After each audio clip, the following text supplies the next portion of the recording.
प्रशांत किशोर ने मुसलमानों से एक सवाल पूछा और सवाल ये कि बताओ मुसलमानों, तुम लोग कब तक उसके पीछे घूमोगे, उसको केवल वोट देते रहोगे, वर्षों से वोट देते आए हो, एक तरफा उसको वोट देते हो, तुम लोगों के लिए उसने क्या किया है। अब यहाँ पर उसने का मतलब और उसके का मतलब तेजस्वी यादव है। और प्रशांत किशोर आगे पूछते हैं कि मुसलमानों बताओ, तुम लोग एक तरफा उसको वोट देते हो, उसके पार्टी यानी कि तेजस्वी और तेजस्वी का आरजेडी के वोट देते हो, लेकिन उसने तुम लोगों के लिए क्या किया है। 75 सीट लेकर भाजपा वाले जब सत्ता में थे तो 2 मुख्यमंत्री बनाए थे, और अब जब महागठबंधन आरजेडी के साथ सरकार में है तो ये बताइए, तेजस्वी यादव उप मुख्यमंत्री है, नीतीश कुमार मुख्यमंत्री है, तो तेजस्वी यादव खुदे उप मुख्यमंत्री बन गए। यानी कि उनका कहने का मतलब है प्रशांत किशोर का कि मुस्लिम समाज से भी उप मुख्यमंत्री होना चाहिए था।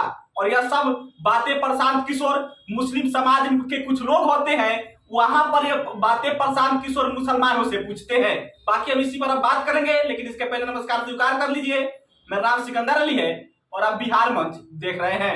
दरअसल प्रशांत किशोर जनसुराज को लेकर पदयात्रा कर रहे हैं। लगभग 15 महीनों का उनका पदयात्रा है। इस दौरान वह करीब करीब 3500 किलोमीटर का दूरी तय करने वाले हैं। समूचे बिहार वो घूमेंगे और वो घूमकर लोगों को समझा रहे हैं किस आधार पे वोट देना चाहिए, किसको वोट देना चाहिए। वो खुद वोट भी मांग रहे हैं, वो समझा रहे हैं लोगों को। और इसी दौरान प्रशांत किशोर पहुंचे थे। मुस्लिम समाज के कुछ लोग थे, मुस्लिम समाज वहां मुस्लिम बहुल इलाका था, वहां पे प्रशांत किशोर पहुंचे थे अपने पदयात्रा के दौरान। और फिर वहां सवाल पूछते हैं मुसलमानों से कि बताओ मुसलमानों, तुम लोग लगातार वोट देते आए हो, एक तरफा वर्षों से वोट देते हो, उसको एक तरफा वोट दे रहे हो, एक पैर पे खड़ा होकर उसको वोट दे रहे हो, लेकिन उसने तुम्हारे लिए क्या किया है। अब यहाँ पे प्रशांत किशोर का कहने का मतलब है कि तेजस्वी यादव और उसके पार्टी आरजेडी को मुस्लिम समाज एक तरफा वोट देता है, एक पैर पे खड़ा होकर लगातार आरजेडी को वर्षों से वोट देते आया है, लेकिन आरजेडी और तेजस्वी यादव ने बिहार के मुसलमानों के लिए क्या किया है। ये प्रशांत किशोर का सवाल था बिहार के मुसलमानों से, जो तेजस्वी यादव के लिए कहीं ना कहीं मुश्किलें खड़ा कर सकता है। एक बात समझिए कि जैसे ही जो बिहार आरजेडी के वरिष्ठ नेता थे सिवान लोकसभा से डॉक्टर मोहम्मद शहाबुद्दीन, उनके डेथ के बाद से, जैसे उनको कोरोना काल में इंतकाल हुआ, उसके बाद से बिहार जो सिवान क्षेत्र है उसके आसपास का जो क्षेत्र है मुस्लिम समाज है, वो कहीं ना कहीं आरजेडी से तो सवाल पूछने लगा है।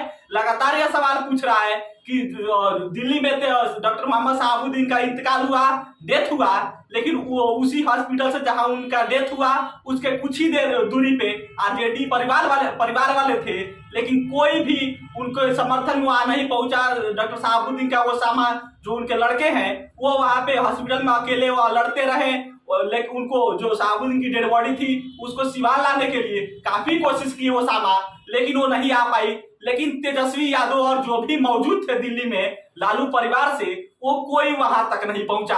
और फिर इसके बाद से लगातार मुस्लिम समाज जो सिवान के आसपास का क्षेत्र का मुस्लिम है वो आरजेडी से सवाल पूछ रहा था। और फिर उसके बाद से जैसे ही प्रशांत किशोर ने मुस्लिम समाज से यह सवाल पूछा कि बताओ मुसलमानों, तुम लोग को लगातार आरजेडी को वोट देते आए हो, तुम लोग वर्षों से वोट दे रहे हो, एक तरफा आरजेडी को और तेजस्वी को वोट दे रहे हो, बताओ इसने तुम लोगों के लिए क्या किया है।